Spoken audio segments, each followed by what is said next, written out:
Fallout Equestria, Chapter 19, Betrayal. Tell me that my friends are all lying to me and avoiding me because they don't like my parties and they don't want to be my friends anymore.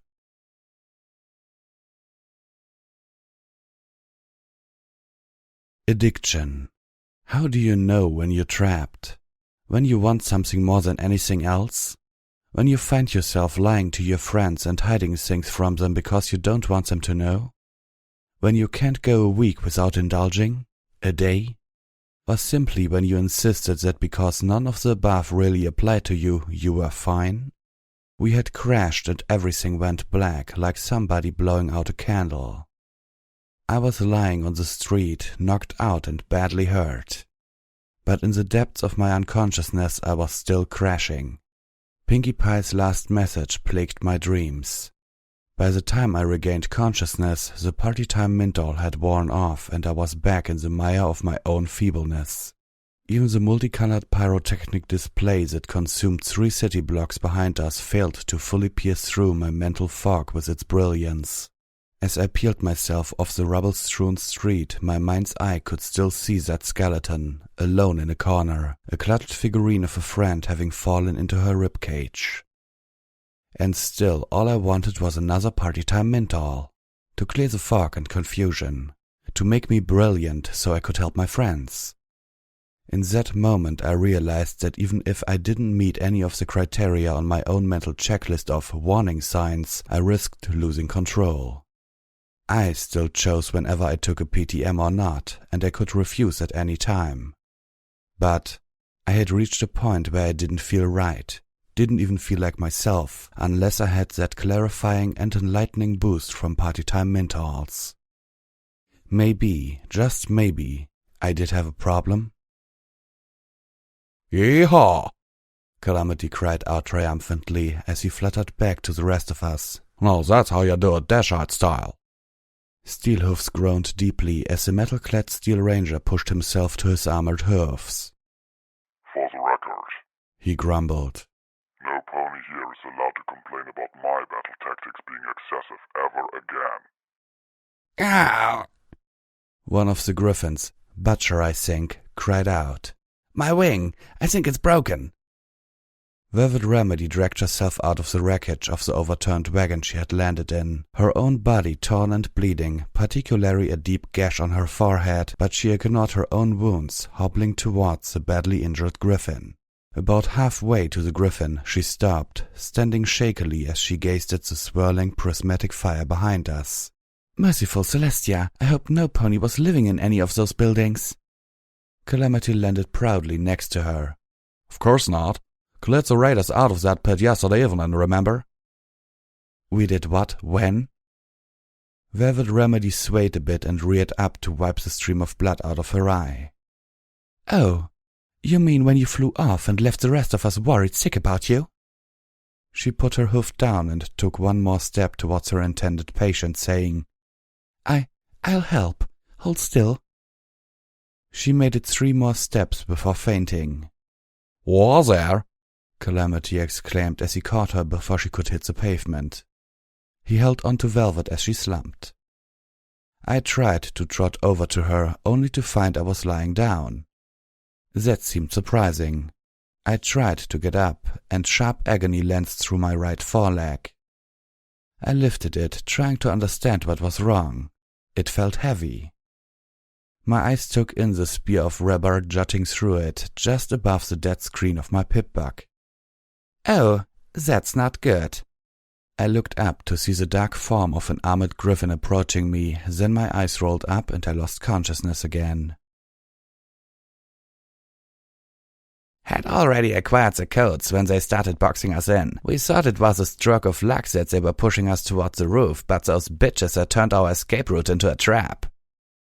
I woke up for the second time to the sound of Blackwing and Steelhoof's deep in discussion. I didn't think I had passed out for more than a few minutes. I felt weaker than I had back in Steelhoof's cabin, deeply ill, and my right foreleg throbbed with such pain that I couldn't hold back my tears. My team noticed alicorns checking out at least one other safe in the building. Steelhoofs pointed out. Did they know you had the codes already? Blackwing laughed. Well, we sure didn't advertise it. My attention drifted. The beauty of Velvet Remedy had settled down next to me while I was out. Velvet Remedy was kneeling over me, her healing horn glowing. It was a position that even I was getting tired of seeing her in. Her head was wrapped in magic-laced bandages, a large patch of red seeping into them over her mending wound. "I hope you like the taste of red away, little Pip," she said, smiling and trying to sound casual. I could detect the strain in her voice, no matter how well she hid it. "Steelhoofs is the only one of us who won't be guzzling a crateful if I can get Dr. Helpinghoof to sell us his stock. Velvet, are you all right? You fell." Velvet smiled softly to me. "I have a concussion, but it shouldn't be too serious. I'm more worried about you, little Pip." "Pfft, I'd be fine. A few healing potions and I'd be as good as new." I told her so. Velvet winced. Why did she wince? "Little Pip, you can't take a healing potion, not while that thing is still in you." I looked at the bloody, ribbed metal javelin that grotesquely skewered my foreleg. Velvet Remedy continued. "My magic and our medicine can patch you up, yes, but that metal rod has to come out first." This was going to hurt, wasn't it? Velvet Remedy assured me that it was going to hurt a lot. I floated out the memory orb from Horseshoe Tower, contemplating it a moment. The lock on that safe had been the hardest I'd ever tried to crack. It had been beyond the magical abilities of 2 alicorns. What secrets could it have been hiding? According to Blackwing, the mercenaries had already found the codes they were looking for elsewhere in the building. Of course, the alicorns didn't know that for sure. They were probably just being thorough. "On the count of 3? I suggested to Velvet Remedy. She nodded, her lips pressed into a thin line. 1, 2. I reached out with my magic and touched the orb. Even as Velvet Remedy's horn flared and the shaft of Reba was enveloped with light, all my senses dropped away into another world.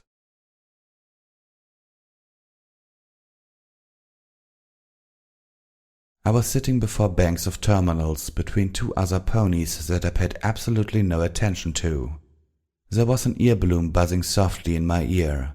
The screen on the terminal was nothing but a little balloon icon expanding until it popped, then filling again.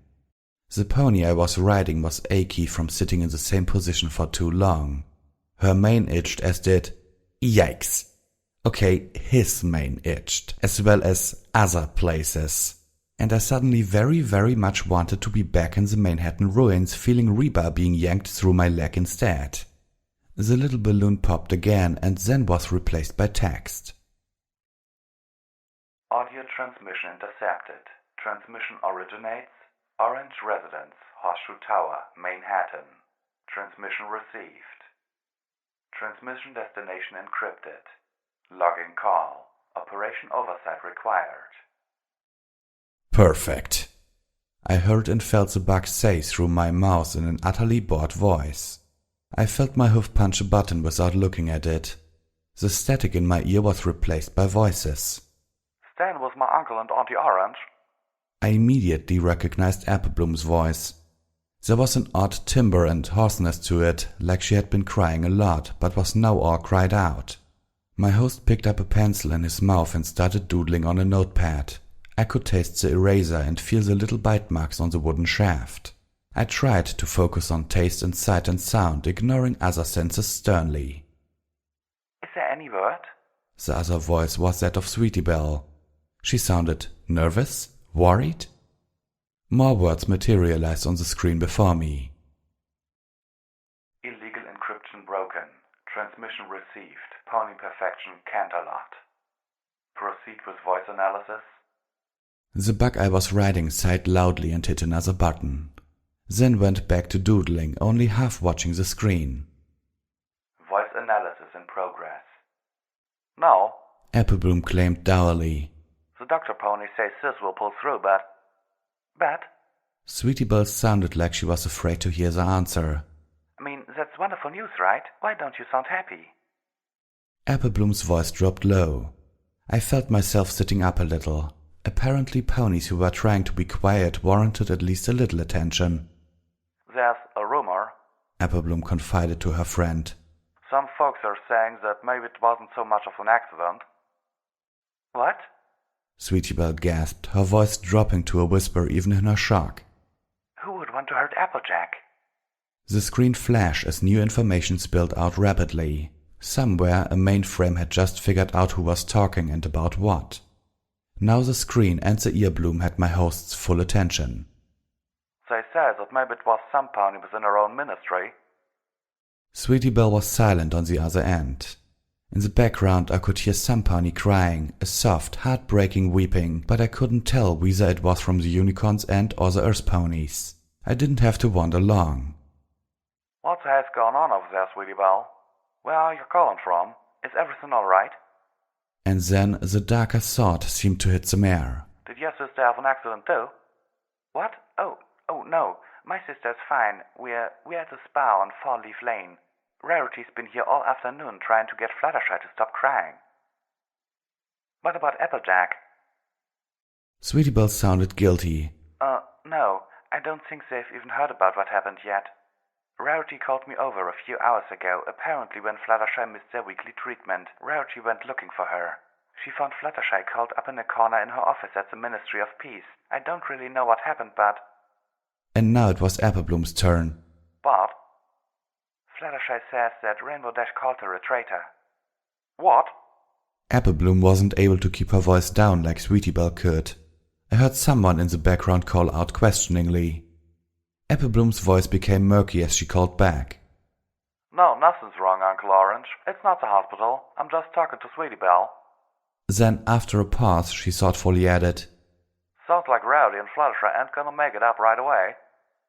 Applebloom spoke clearly once again, addressing Sweetie Belle. Oh, I ought to go. Twilight Spark is supposed to be porting in any minute now. She'll be staying with us until Applejack's out of critical.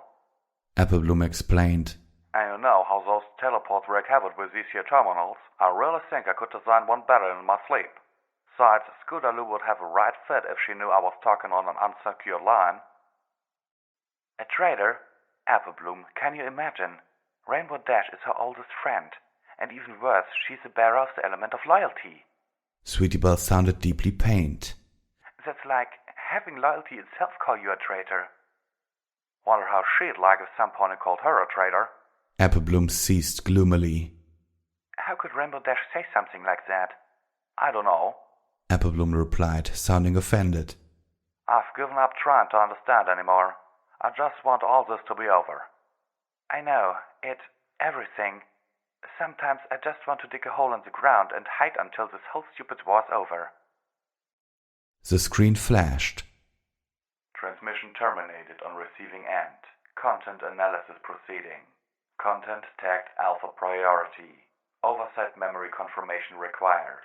Please report to your supervisor. I felt myself get up and shake loose the earbud. Damn it, I hate memory extraction. I heard him grunt from what felt like my mouth. Hope those mares die in a fire.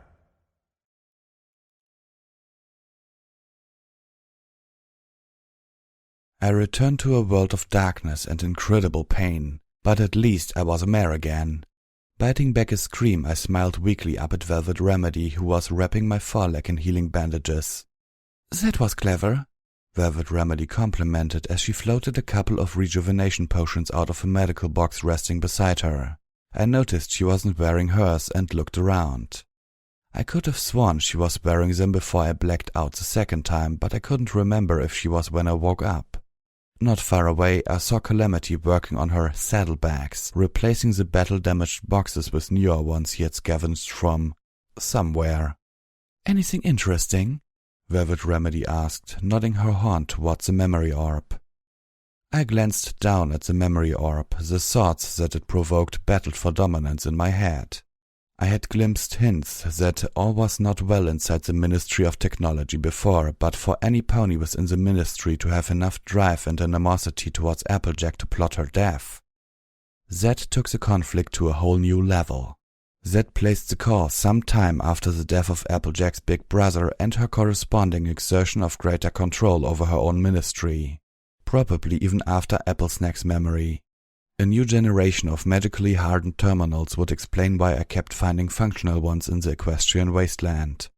And if that call took place when I thought it did, that would explain why the vast majority of terminals were destroyed hunks of scrap. Only the ones deemed most vital or owned by ponies of wealth or prominence would have been upgraded. I was also beginning to see the possibilities that Gordina Grimfeathers had recognized in an entire vault full of memories. But those thoughts were distractions. Most importantly, Velvet Remedy must never see this memory. "Just some bug having a really boring day at work," I lied, floating it up and back towards my saddlebags. "How's the griffin with the broken wing?" "She won't be able to fly for a while. Her injuries were much worse than when Calamity's wing got shot," Velvet said, glancing towards the griffin in question. As soon as Velvet looked away, I gave the memory orb a telekinetic fling, sending it soaring into the night air. With luck, the toss would put it close enough to our Dashite's miniature Armageddon that at least the poisonous memory would die in a fire. "DJ Pawn 3 isn't telling the whole story," Blackwing insisted, speaking to Steelhoofs. My metal-shrouded companion had oh so casually asked about the massacre of the ghoul ponies on the Celestia Line station. "Sure, Grimstar wanted them dead, but a few of the folk in Ten Pony Tower like that dog were interested in a more amiable solution." Amiable? Steelhoofs said with disgust-tinged disbelief. With ghouls? Blackwing hunched. "Yeah, well, I've met a few ghoul ponies in my day that were more respectable than most ponies out in the wasteland." The griffin's tone suggested there was more she wanted to add, but wasn't going to insult the Steel Ranger who had just helped save her life. "They aren't like zombie ponies, although eventually, well, Sheriff Rottingtail was diving towards zombiehood, I'm pretty damn sure." Oh? Steelhoofs asked in a manipulatively conversational tone I was beginning to recognize. I wondered if I should be worried. Did Blackwing or her griffins have anything to fear from Steelhoofs? How about the ponies of Ten Pony Tower? I didn't think so, but how well did I really know Steelhoofs? How well could some pony know him when every show of opinion or emotion could be a cleverly crafted deception? "Yeah, Sheriff Rottingtail didn't want cohabitation, even if some of the 10 pony folk were willing to give it a go. That bastard had plans to wipe out every pony in that tower and take it for himself and his crew." Blackwing slashed at the air in disgust. "There's a whole flock of zombie ponies in the maintenance tunnels near 10 Pony Tower. He tried to pay us to unlock an old tunnel entrance so he could let them swarm the place." Steelhoofs was deathly silent for a moment. Then, "He tried to bribe you to break contract. Surely he had to know a griffin's honor wouldn't stand for that. Why didn't he just do it himself?" I saw how Blackwing puffed up with pride. "The fool couldn't. Only unlocked from the inside." "By Luna." Steelhoofs gasped. "I hope you told Chief Grimstar about this." A grimace formed on Blackwing's beak. "Actually," she clawed at the ground, "I didn't see any point in fueling that jerk's bigotry after Sheriff Rottingtail had been taken out. Truth was, we didn't even go in with a plan to take out more than him and his thugs, but the whole damn place fell upon us the moment we took him down. Didn't have a choice but to kill them all." Steelhoofs nickered. "Well, who can blame you? But Grimstar needs to know about that potentially fatal flaw in Ten Pony security. Where is this old tunnel entrance exactly?" Butcher dropped her dismounted AA cannon battle saddle at my hoofs. I blinked at her, not comprehending. "Look, you saved our lives up there. We owe you," Butcher explained. "Blackwing would make you an honorary Talon if you were at least a Pegasus, but since you're a unicorn, that just won't fly." She smirked at her own pun. I stared down at the ridiculously huge gun. "I couldn't, really," I stammered, wondering just what the hell we would do with the thing if I accepted it.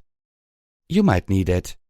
"Yeah, well, I'll need my life more, and I have that thanks to you lot. Blackwing's talents pay back their debts. And don't you deny that you could use her. Little Gilda here will beat a hole through an Alicorn's shield if you can keep her on target for 4 or 5 shots of concentrated fire." She cocked her head. "Besides, the other idea was a set of our armor, but I don't think it would fit a pony." Calamity flew up and hovered, staring at it. "Actually, I bet I could mount that girl onto Steelhoof's battle saddle." "Where?" Steelhoof's huge battle saddle already had a grenade machine gun on one side and a missile launcher on the other. On his back? Calamity tipped his head, warming to the idea. Sure, she'd have to be mounted afterwards, so Steelhoof would have to turn his tail to the target to shoot it, but if we rigged it into that fancy targeting magic… Oh no, I was stopping this insanity right there. Steelhoofs, if anything, needed a weapon that was less overpowered, something he could safely shoot in hallways. No, actually, how about you just owe us a favor? I'm not much for owing favors that might come back and pluck my tail feathers. Blackwing, finally done talking with Steelhoofs, broke into the conversation. But if you can think up something more acceptable by the end of the week, we should still be in the area. Butcher looked at her team leader. What's the plan? She laid down next to her battle saddle and started pulling it on. It was clearly far too heavy to lift without telekinesis. Finish the contract, deliver the codes and get our payment. After that… Blackwing looked behind her at the one other remaining member of her team who was being virtually mummified by Velvet Remedy. By the egg, Blackwing swore. I'll figure something out. Calamity looked disappointed as Butcher resaddled little Gilda. I don't know. How are we supposed to find ya? Blackwing fished a small device from her saddlebags. It looked a lot like a stealth bug. Here's a broadcaster. You can attach it to your pip-bug and use it to transmit radio messages as well as receive them. Your pip-bug isn't a radio tower, so you won't have much range. But if you picked up our transmissions, you already know what frequencies to call on. I nodded, floating it into my own saddlebags. First, I had to restore the spell matrix of my pip-bug. I could do it from Steelhoof's suit, just as I had the reverse. But it was a complicated procedure that I couldn't do while hurt. Or in the dark. Or probably without party time Mindalls. No, I could do it without them. Even if I didn't feel like I could. I'd done it before, damn it. Steelhoof trotted up to join us. I was tempted to ask him about his somewhat ominous conversation with Blackwing, but he drew my attention elsewhere. We're being watched. There's a sprite bot that's been trying to get your attention without letting me know it's there. Watcher.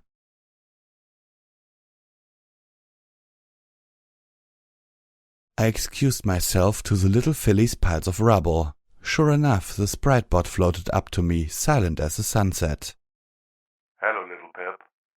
Watcher tried to sound casual, but this wasn't a chance meeting. If it was, I would have heard music first. What are you all doing way out here? And what was that explosion? I wondered if Watcher was a shy follower Steelhoofs and I had noticed before. I decided to try the theory. Well, Calamity has been playing with fireworks and Steelhoofs has been letting you secretly follow us around all day without his knowing, I said darkly. What are you doing? All day? I don't know what you mean, little Pip. I just got here. Likely story. Didn't matter. I needed Watcher's help. Watcher, I need a favor. I need you to contact Gardena and tell her about Blackwing's talents. Watcher was silent long enough that I felt pressed to explain. Gardena's gathering up griffins who aren't currently under contract. Blackwing lost half her griffins to those alicorns and the survivors are badly wounded. They could use more help than we can give them. We ought to at least let Gardena give them the option. No. The sprite bot's mechanical voice intoned. No? I said back surprised. Look, we can help these people. Or do you only care about ponies? I've been willing to help you before because it was to save lives. This isn't saving lives. It's more like a vanity project. I don't reveal myself for a reason. Every time I do, it puts me at risk. Oh, for the love of Luna. I turned away from the floating robot. Then Watcher surprised me. Fine, I'll do this for you. But you have to agree to do something for me. I have a quest for you. You have a what now? I blinked, turning back and staring at the sprite bot. There's a black opal in Ten Pony Tower. It was stolen from me. I want it back. Tentatively, I asked. What's a black opal? It's a special gemstone. It's like a memory orb, but used in a recollector. Before I could ask what a recollector was, Watcher enlightened me. Memory orbs hold memories taken from others by unicorn magic, usually through force. A recollector is an enchanted crown that someone can wear when they want to record what they are experiencing. Want to relive such a recording, even if the bearer isn't a unicorn? I nodded. That sort of advancement made perfect sense. Like Applebloom's magic-resistant terminals, I suspected it was a step forward in arcano technology that came awfully close to the end. Otherwise, I'd have been stumbling over them everywhere. So you want me to get a memory orb, sorta, out of 10 Pony Tower and bring it to you? What, do I look like a courier pony? I glowered. But if this is what you require of me in order to be helpful, I'll do it. Where is this thing? I believe it was taken by the radio pony, D-Pon 3. Retrieve it for me and I will relay your message. Wait, what? Watcher wanted me to steal from Homage? I fought down a sense of inarticulate rage. Okie dokie Loki, I'll see what I can do. My voice was sharp and even. But you send the damn message first. The spriteboard hovered while Watcher seemed to contemplate this. Of course, trust goes both ways. Well, maybe, but Watcher just asked me to betray the trust of some pony I cared about. And right now I cared for and needed Homage a whole lot more than some pony hiding behind a spriteboard and demanding favors in return for taking action. So I would ask Homage for the black opal, nicely, and if she said no, Watcher was out of luck. Suddenly, something else occurred to me. My eyes widened as I stared at Watcher's spriteboard. What? Why are you looking at me like that? You haven't disappeared. All your little visits have been getting shorter. It's almost like every time I start to ask a question that you're uncomfortable with, your time in the spriteboard conveniently ends. But now that you want something from me, you've... There was a burst of static and then happy marching music, heavy on tuba, drum and harmonica, poured out of the spriteboard as Watcher ran out of time. I wasn't buying it.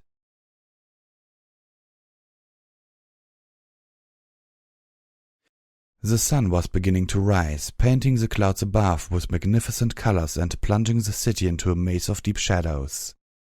I would have enjoyed the walk back if the lack of my eyes forward sparkle wasn't making me dread every corner and shadow, unable to tell where enemies were lurking. If my foreleg wasn't throbbing, if my head wasn't pounding and my stomach twisting and clenching brutally. I'd already vomited up everything I'd eaten ever. I had come to a conclusion. I hated radiation sickness, quite a lot. 10 Pony Tower, Homage, and Bad seemed forever away. Velvet Remedy had passed the Redaway out between us, excluding Steelhoofs, before Blackwing's talent took their leave. What wouldn't quite have been enough to purge the radiation from 3 of us was spread far too thin serving 6. Velvet Remedy kept assuring us that we would be fine once we made it back to 10 Pony Tower and she could get some supplies, even though we weren't saying anything, which made me even more worried. I distracted myself by thinking about the memory orb, and that led me to thoughts about the Ministry of Wartime Technology, which led me to recall Steelhoof's comment about the Ministry, and who they helped. Companies like Ironshot, 4 Stars, Equestrian Robotics, and even Stabletech. Ironshot Firearms, where I first learned that all was not well in Applejack's world. Equestrian Robotics. I really knew nothing about them for sure, but I heavily suspected the nightmare fuel that was brainbots could be laid at their hooves. 4 Stars. The traitorous ponies who sheltered and worked with zebra infiltrators and who were largely responsible for the deaths of millions. And Stabletech. And I already knew how that worked out. Under the Ministry's guidance and support, I was brought out of my thoughts by Velvet Remedy's gasp. I had fallen behind due as much to my mental wanderings as my size and physical state.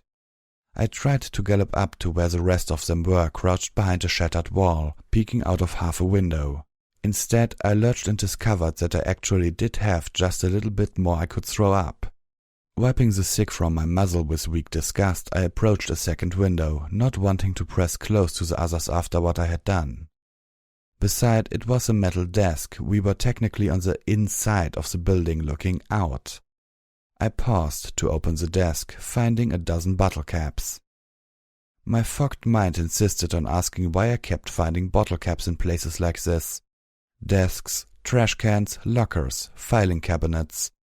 What kind of pony went around putting money in random spots? What thought process leads to, "Oh look, a desk in the urban wilderness, let's put some caps in there, not much, just enough to buy a sandwich"? I shook my head, trying to rid my mind of the cobwebs that entangled such thoughts. The thudding of my headache spiked, letting me know that was the wrong thing to do. Blinking back tears, I looked out at the street. I heard the odd, fluttery commotion before I saw the source. When I did, my eyes went wide. A moment later, a ball of green flame lit up the street as a balefire phoenix set one of the bloodwings attacking it ablaze. I stood there, gaping. Not all my companions were content to just watch. Levitating out her combat shotgun, Velvet Remedy stepped through her window, much to our surprise. Velvet Remedy was never the first into combat. The range of creatures she was willing to use lethal force against was growing, and now included alicorns. But it had always been in self-defense or the defense of other ponies. As I saw Velvet take a battle stance, lifting the shotgun towards the aerial skirmish, I remembered what Monterey Jack had said and wondered if I was slowly losing her to demands of the equestrian wastelands as well. Was she losing herself? Velvet Remedy waited until the sight of the balefire phoenix was entirely blocked by the body of a bloodwing. Blam! The giant bat let out a piercing screech and fell to the ground. Velvet Remedy turned her aim to another one, waiting for the opportune moment. The bats weren't going to give it to her. One of them broke off, diving at my friend. There was a twin gunshot as Calamity entered the fray, and the bloodwing crashed meatily against Velvet Remedy's hooves. The sky flashed with gouts of green as the balefire phoenix tried to swoop back around on its attackers. One of the bloodwings turned and collided with the majestic green and golden bird, and the two ploughed inside of the hulk of a delivery wagon, crashing through crates filled with destroyed books. Part of me wondered if the books had been headed towards Twilight Sparkle's Athenium. The balefire phoenix was pinned under the bloodwing. I could see it struggling to get out. Another bloodwing fluttered down to the mouth of the delivery wagon, then flapped back quickly as the phoenix spat green balefire at it. The beautiful creature let out a mournful cry as the bloodwing twisted its head, about to sink its fangs into the bird. The second bloodwing descended into the opening. "Little Pip," Velvet Remedy shouted in dismay. "Your zebra rifle." I started looking to her in confusion as my PTM-less brain struggled to parse what she wanted me to do. Velvet Remedy wasn't willing to wait. Her horn flared as she wrenched the zebra rifle out of its holding straps and started firing it wildly into the back of the wagon. In seconds, the entire interior was ablaze. The bloodwings screeched in agony. One of them stumbled out, walking bizarrely on its burning wings, a living inferno. It collapsed in the street. Nothing else, neither balefire phoenix nor second bloodwing, emerged from the raging furnace that the book wagon had become. I looked from the wagon to Velvet Remedy and back blankly. "But the—" Velvet Remedy gave me a strained glance, then returned to staring into the fire. As I struggled to finish the thought, a blast of ash shot from the flames. It swirled in the morning air, catching the rays of sunlight as they pierced through the apocalyptic cityscape, spinning on a wind all its own. Then, with a blinding burst of emerald light pierced with gold, the balefire phoenix appeared. Velvet Remedy gave a joyous squeak.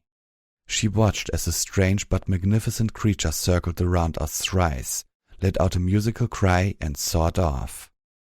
Floating the zebra rifle back to me, she smirked. "Not the same relationship with being burned alive, remember?"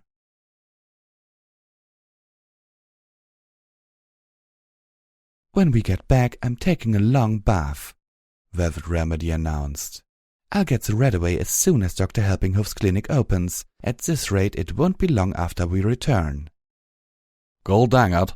When we get back, I'm taking a long bath," Calamity exclaimed, prompting Velvet to mock faint. I just wanted to sleep, preferably beside Homage. I stopped my mind fighting sickness, PTM withdrawal, and now sleep deprivation. "I don't know. I need sleep, but we don't have much time." "Don't have much time? Before what?" "Before Monterey Jack is executed," I told Calamity bluntly. "We have to save him." The others, all of them, stopped in their tracks. "We have to what now?" Calamity asked, as if I had told him we all had to get bitten by rattlesnakes.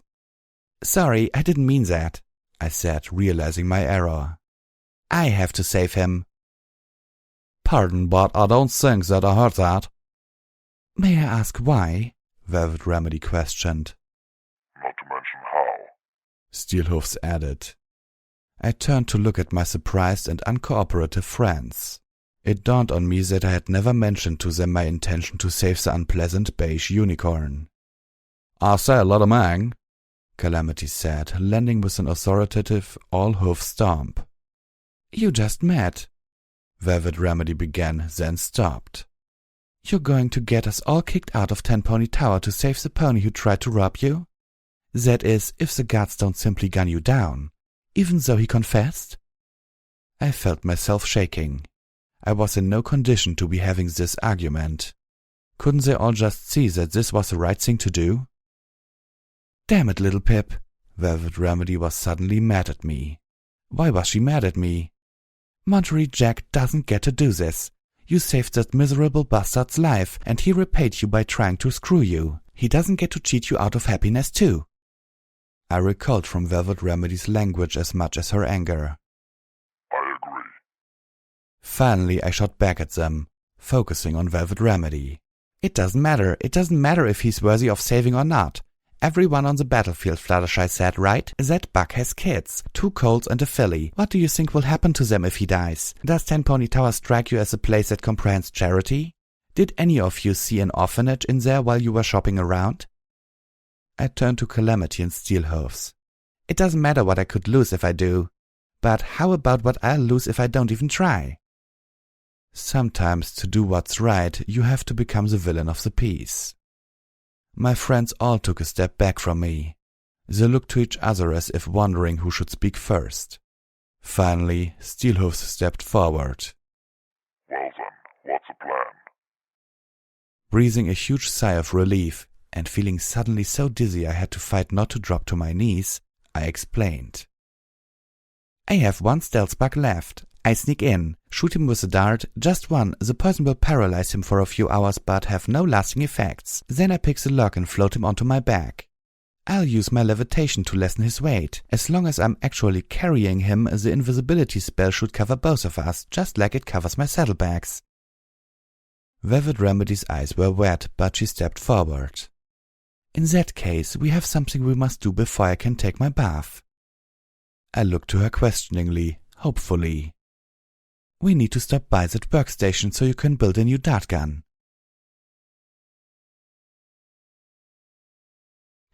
I was dead on my hoofs. I could barely stand up. The workbench seemed to swim before me. Velvet Remedy was by my side though, encouraging me gently. Her attitude seemed to have completely changed after I mentioned the children. I was surprised but unquestioningly pleased. It's okay, you can do it. Just focus. I nodded to Velvet's voice as I wonder-glued the pieces of seemingly random junk into a potent hoof-made weapon. There, it just needs to dry now. Velvet Remedy nodded and gave me a little nuzzle. Your heart is always in the right place, little Pip. She backed up, giving me a sad smile. Your mind maybe not so much, but I've learned to believe in your heart. She looked down, scuffing the floor with her hoof. I do care about you, you know. I felt my heart flutter and my head swim. What was this? This wasn't her trying to hurt Calamity. Was she coming on to me? After pushing me towards Homage yesterday? No, I had to be reading this wrong. I looked away, aching because I knew Homage was so close. My eyes caught a bit of red in the far corner under a blanket. Hey, Velvet, is that your wagon? I asked, suspecting she had left it up here the morning before. I pictured Homage finding it and carefully setting it aside, even covering it. Also, I couldn't remember Velvet bringing it in the first place. I looked to her again and the thought left me. She looked beautiful and heart-achingly sad. Her eyes were glistening again, but she changed the subject. How long? She deflected, glancing again at the dart gun. Oh, Wonderglue is... I searched for a good word and failed. Wanderers, not time at all. Hell, it's probably ready now. You have all the darts you need? Only should need one. Although I had to admit I'd need a few dozen in the state I was in. I would be lucky to hit a barn door. Let me see, Velvet cooed. I floated out one of my poisoned darts and set it into the dart gun. Velvet Remedy wrapped her telekinesis around it and lifted it to her eyes, checking the alignment. It occurred to me that a non-lethal weapon like the dart gun should hold quite the appeal for my more pacifistic friend. I remembered my earlier worries. How much would Velvet Remedy benefit psychologically and spiritually from being able to handle enemies without further soaking her own hoofs in blood and death? Damn it, why didn't I think of this before? I turned to her, the promise to make her a dart gun of her own wet on my lips, and froze in bewilderment. Velvet Remedy had the dart gun pointed right at me. Didn't she know that wasn't safe? Swap! Ow! I opened my mouth, words of surprise frozen on my tongue. Velvet Remedy shed a tear as she said, I'm sorry, little Pip. What was happening? Velvet Remedy's horn glowed a little brighter. I heard the squeaking as the small red wagon rolled over, stopping behind me. Velvet Remedy stepped closer and gave me a gentle nudge with one hoof, tipping my paralyzed body onto the wagon. She'd shot me on purpose. As Velvet Remedy floated the blanket over me, covering my body, I swore I'd kill her.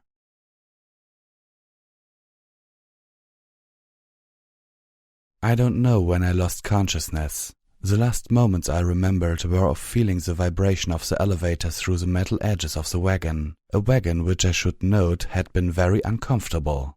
I hadn't been able to see anything, and the only thing I could smell was the damn blanket. Mentally, I had realized I should be either seizing with rage or sick with worry, perhaps even fearing for my life. But I had been too ill and too exhausted to have any emotions left. I probably fell asleep. Now I found myself waking to the horrifyingly familiar sensation of being strapped to a medical table. A shot of panic went through me, driving me to struggle against the straps holding me down as I imagined that the psychotic ghoul doctor had somehow regenerated and captured me again, with Velvet Remedy's help. I collapsed back, a black ache growing in my heart. How could she do this? She was supposed to be my friend. I realized just how utterly horrible I felt. Beyond heartache, beyond headache and physical illness. I felt deeply and unbearably wrong inside. Was this how Taint felt? I tossed my head back onto my pillow, a little surprised my captors had sought to give me one. Above me, some pony had nailed a poster to the wall. A very young mare dressed in a pink and yellow striped nurse's uniform stared back at me, telling me how I didn't need to be a Steel Ranger to be a hero. Apparently, heroic positions like bedpan unsullification technician and cancer ward clown awaited me. Not the Red Racer factory. My eyes straight around. The medical bed I was strapped to was partitioned off by screens. I could see the silhouettes of ponies moving about beyond. The only thing in here with me was a strange, beeping terminal and several plastic tubes that were delivering fluids into and out of my body. One of the shadows was Calamity. I could tell by the shape of his head.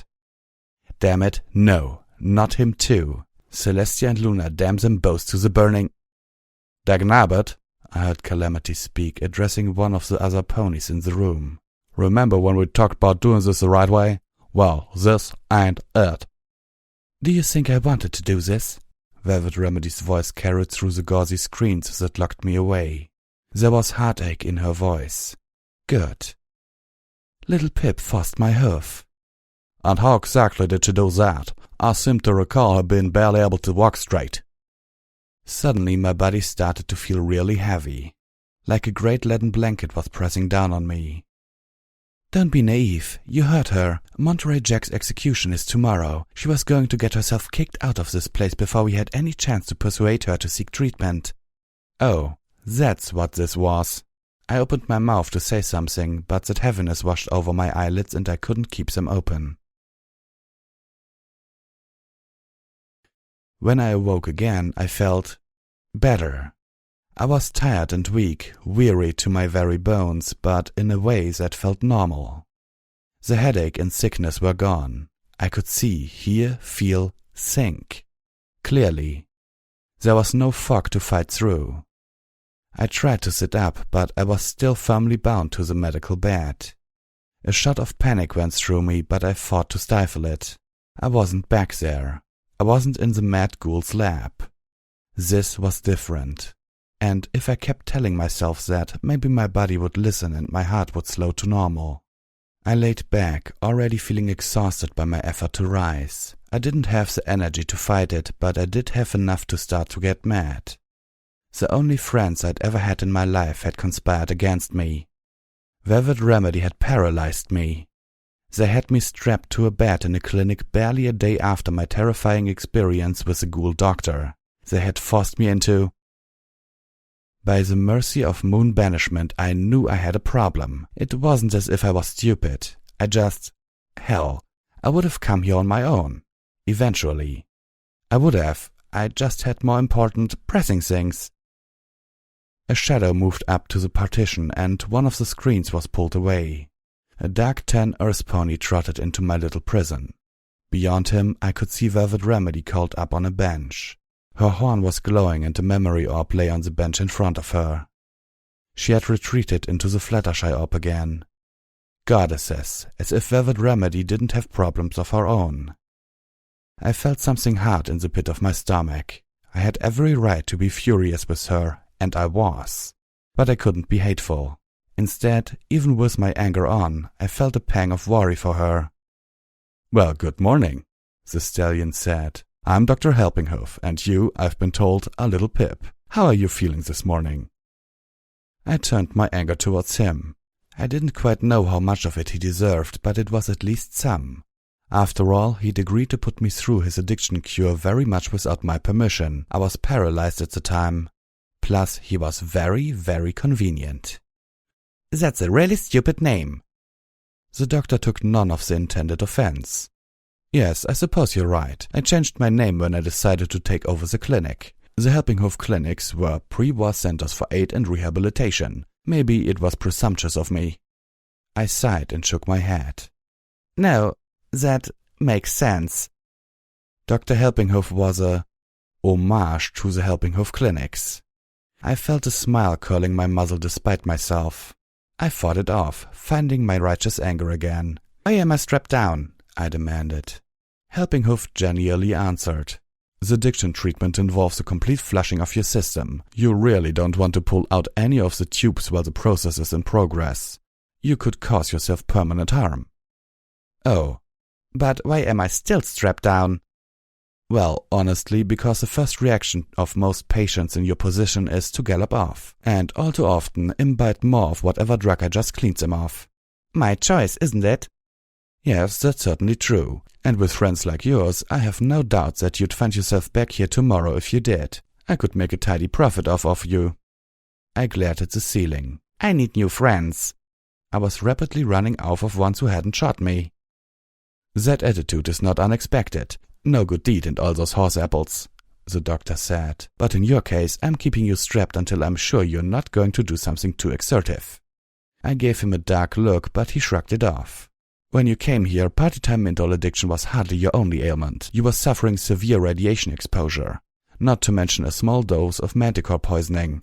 And your body had clearly been through enough traumas in the last few weeks that it was on the verge of giving out. I had to do a lot of work before I could risk even beginning the treatment." The doctor spoke with earnest warning. "These procedures have left you in a weak and fragile state. You'll heal properly now, but you need to take it easy for the next few days at least. No strenuous activity." I remained quiet as that soaked in. How bad a shape had I been in? And if I was that messed up, how bad were the others? "Doctors, my friends. They've been through as much as I have. Please, they need your help too." Helpinghoof nodded.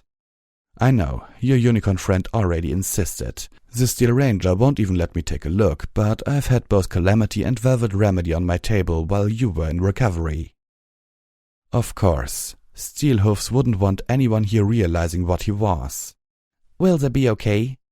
"Physically, yes. the doctor said. "Also, I suspect how they will heal emotionally will be more up to you than to me." Great. Drop that load on me too. I wasn't even going to get to be mad at them. "Now I want to talk to you a little bit about addictions," Helpinghof informed me. "Perfect. And now the lecture, and he even had me strapped down for it.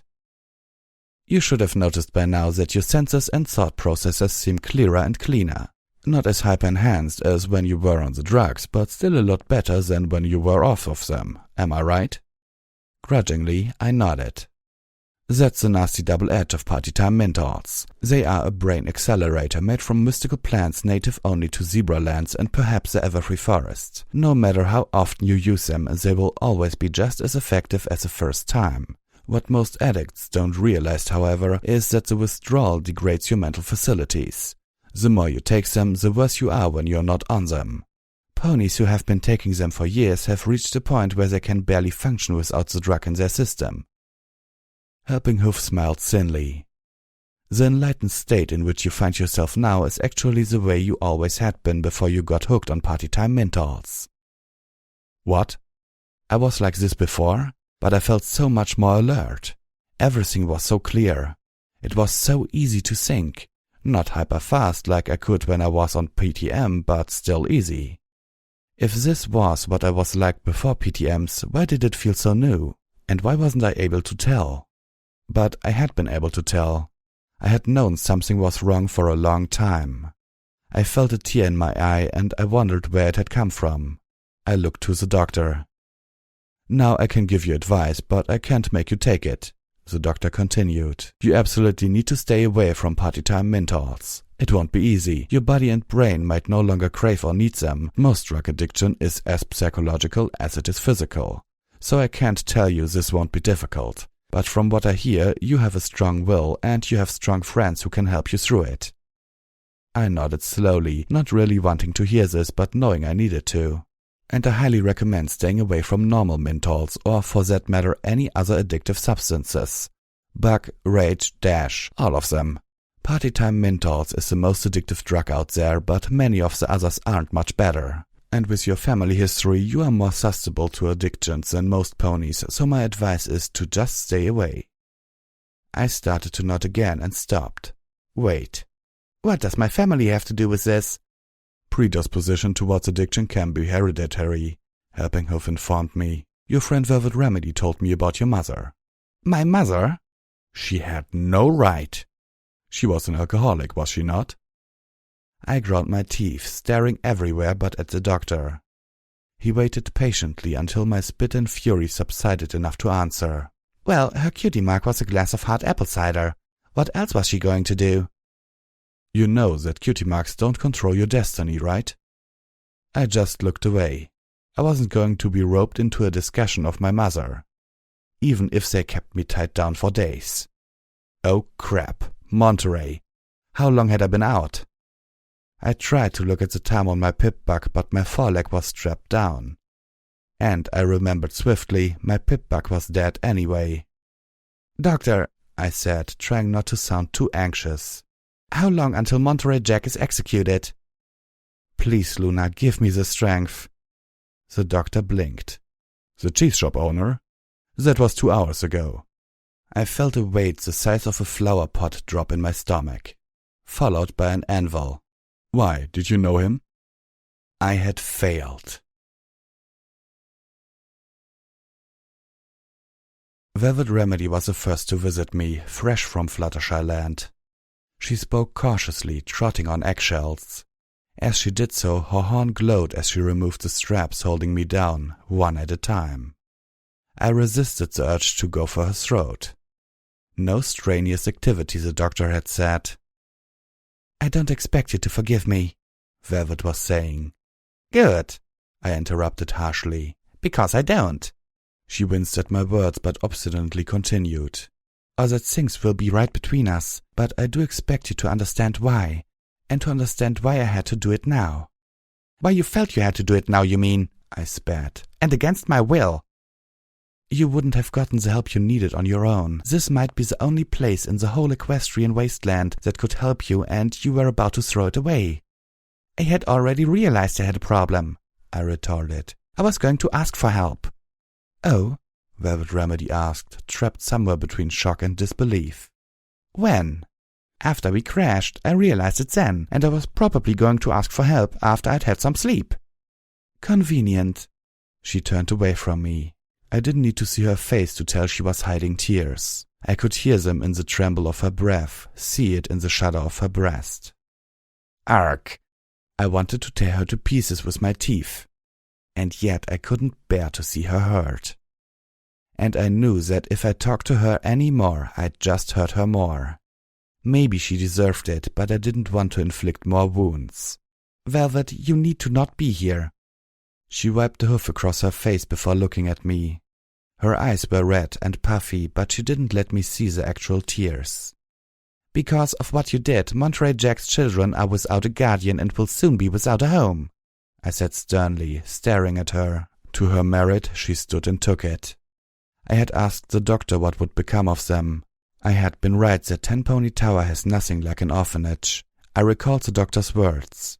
Ten Pony Tower is a meritocracy, according to Helping Hoof, not a socialist commune. Those who have not earned their right to be here and who cannot afford the privilege to be here have no place here. The Colts and Philly would be kicked out of the tower at the end of the month. So you have to help fix it. Since Steelhoof's in here, I need to talk to him. And have him bring my saddlebags and utility barding. I need to get my pip-bug running so I can send Blackwing's talents a message. I'm calling in the favor they owe us. I'm going to have them take the children to Shattered Hoof. I frowned. It wasn't ideal, but it was a damn lot better than what those kids would face alone in the Manhattan ruins. It will be your job to break the news to Monterey's children and persuade them to go. Velvet Remedy's eyes widened, immediately recognizing how emotionally painful the task I had given her would be. But she nodded, accepting the burden as due reward. I'm so sorry, little pup, Calamity said, head in his hoofs. He had slipped inside the partitions as soon as Velvet Remedy had left. I took a deep breath and gingerly sat up. It was an effort to do so, but my head remained clear and my gut didn't lurch. It was blissful to not be sick or under the effects of withdrawal. You have nothing to apologize for, Calamity, I said, although the angry pony in the back of my head had a few different opinions. Velvet Remedy did this and she was right to want to help me. I needed help. Calamity looked up to me. I was shocked to see deep pain in his eyes. No, little pup, I have the most to apologize for. This is all my fault. I'm the one who gave you those zebra-damn Mintalls in the first place. Flaming sun farts. Calamity was right. For the first time I considered what seeing me losing it to those things must be doing to him. Had he been tearing himself up all this time? Oh, merciful Celestia, what had I been doing to my friends? Strenuous or not, I pushed myself from the medical bed and threw my forehoofs around Calamity, nuzzling against his neck. I had no words, no idea what to say, but I hoped that if I hugged him long enough, he'd understand how forgiven he was and how sorry I was. I had a lot of apologizing to do. How are you feeling? I asked Steelhoofs as I plugged my pip-bug up to his magical-powered armor using tools from my utility barding. Shouldn't you be the one every pony is asking that? Steelhoof's deep voice questioned. I've been out of it for a long time, I admitted. I've missed things, obvious things, or at least been too slow in coming to them. I swallowed. For example, you told me that the Ministry of Technology funded 4-stars, and then you discovered what they did. I can't imagine how that must have hit you. I've been dealing with it. Steelhoofs cut me off. But you shouldn't have had to deal with it alone. I shook my head. I'd focused on Velvet Remedy and Calamity, and I didn't even see that all my friends were hurting. Not just the loud ones. Steelhoofs nickered. Thank you, little Pip, but like I said, I'm handling it. I nodded, respecting his determination. My pip-bug beeped, demanding my attention. Okay, but I'm here for you. Really here now, I added. If I can help at all, if you just need some pony to talk to. I'd rather not. I shut up. For the next half of an hour I focused on getting my pip-bug working again. By the time I was done, the little leg-worn device was operating more smoothly and efficiently than it had in months. I floated the broadcaster out of my saddlebags and sent Blackwing the message. She was annoyed by the task I required of her, but more relieved that I'd contacted her so quickly, calling in the favor for something that didn't amount to anything worse than an annoyance. By the great egg kid, I'm half tempted to call this 3 favors. But then I'd have to figure out how many more I owed you for hooking us up with Gardina's shattered hoof operation. I was feeling like my wings had been pulled for a bit there. Thank you, Blackwing. Velvet Remedy will have the little ponies waiting for you at the 4-star station at 10 Pony Tower. I cut the broadcast. Steelhoofs remained silent for a while longer. Are you sure? I began to ask as I put my tools away. Little Pip, you're the sort of mare who makes me wish I was a better pony. He sounded sad? Only one other mare has ever made me feel that way. And sooner or later you're bound to learn, just like she did, that I'm not a better pony. Steelhoofs walked out of Helpinghoof's clinic. Where's Steelhoofs? Should he really be up, little Pip? Calamity asked, his eyes widening with concern as I burst into the suit. Do you know where he is? After Steelhoofs had left, I had just stared. It took several minutes for the sinking sensation to fully prompt me to action, and by then I had lost track of him. Well, last I saw him he was talking to Chief Grimstar. No. I turned and galloped for the elevator. It took me too long, way too long, to find the door to the basement. I pushed myself beyond the point where I should have collapsed, racing an invisible clock. When I found the door, my state of alarm intensified. It should have been locked. Instead, the door hung slightly open. I dashed inside, then stopped, leaning against a cold concrete wall, fighting loss of breath. The basement was a cluttered maze. The walls down here were too thick for my eyes forward sparkle to detect ponies, friends or foe, beyond the room I was in. I was forced to search by sight alone.